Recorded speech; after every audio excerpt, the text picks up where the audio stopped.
recently, not yesterday because that was the other video. Recently, I was picking somebody up, and it was a guy's name, and then this is the first time that I had picked up somebody else's name, and they said, "You're picking up my friend." So all of a sudden, his friend comes out of the hotel, and I was like, when it was about 100 feet away, I was like, "Wow, that's attractive young lady." 50 feet away, I'm like, not so attractive. She sits down in my car, and I'm like, "Oh, that's a man." Because of the way that I am, the first thing that I said is like, because there's a 40-minute drive that we're going to be doing. I was like, "Is it okay if we have an open conversation?" And she smiled, because I understand from where I am that it takes a lot of courage to be able to do that in the society.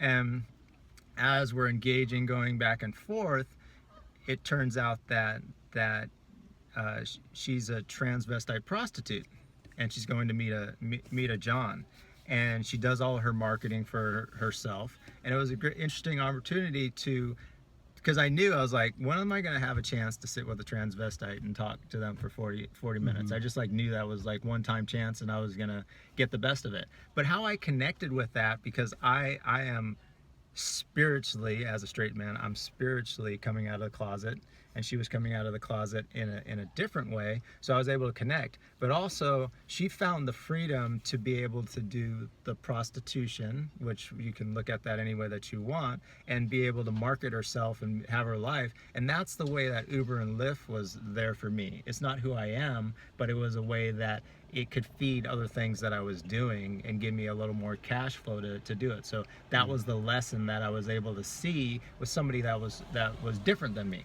Yeah. Okay. Yeah, I recently, just maybe a month ago or so, picked up somebody who was a massage therapist, which is actually code for something else, and I'll let you figure out what that is.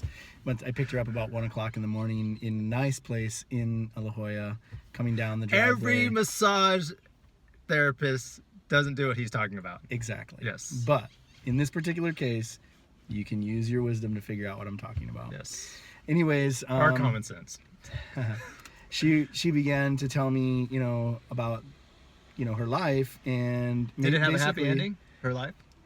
I don't know. It's not over yet. Okay. It's still going. Anyways, she told me, about some of the scenarios in her life, and she talked about, wanting to have children, but really not wanting to get married. I think she had been hurt, obviously, abused by men. And so I just really was a listener. I got to listen to her story and not judge her, and let her feel like a human being in the midst of all that. And I will tell you that at the end, she asked me what I was doing afterwards, and obviously I'm not going to engage in things like that, particularly. But I am here to listen to people's stories and to let them, blow off steam, and a lot of times just puke their stuff out, and hopefully feel better for it as a result of it. It's interesting. I saw a connection between you. You help let people blow off steam, and she does too. In another way.